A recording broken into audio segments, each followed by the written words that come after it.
There are three police officers in San Antonio, Texas, who are about to go on trial for a crime related to the death of a young woman. Two officers are being charged with murder and one with aggravated assault with a deadly weapon by a public servant.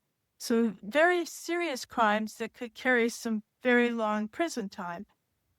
These same three officers, had previously been sued by the family of the deceased person in a civil suit over the same incident. You may be wondering, how can they be sued twice for the same trial, for the same crime?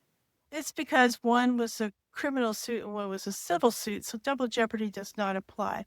In the civil suit, they lost. The family tried to prove that the officers should be held responsible and have to pay a penalty for having killed this woman.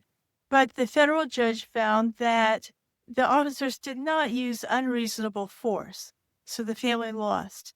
Now they are hoping that these officers will be found criminally responsible. Which way do you think it'll go?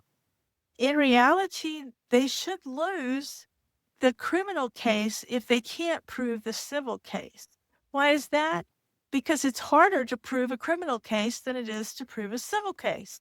In a civil case, you just have to show that a person is more likely than not to be guilty, and you've got, maybe a majority of the evidence on the side of proving that they are responsible. Whereas in the criminal case, it takes more evidence than that.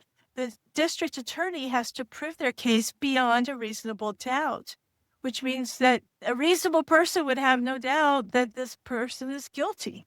And that's a much higher burden of proof, so it's harder to do. If you can't even show a majority of the evidence, how are you going to show beyond a reasonable doubt? However, it often turns out the other way. You just never know how it's going to turn out because of a number of factors.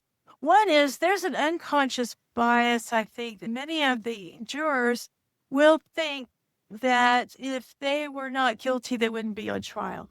Even though you're supposed to know that a person is innocent until proven guilty, that we presume that they're innocent and you have to prove with evidence they're guilty. Still, in the back of their mind somewhere, maybe unconsciously, they're thinking, well, they are guilty unless you could prove to me that they're not guilty. So that could cause the trial to go the other way. You're going to have different jurors, two different sets of jurors who may see things differently. You're going to have different judges, and you're going to have different prosecuting attorneys. The family has to hire a private attorney for the civil suit. The state has the district attorney to represent it. And the district attorney also has the benefit of seeing what the record says in the civil suit.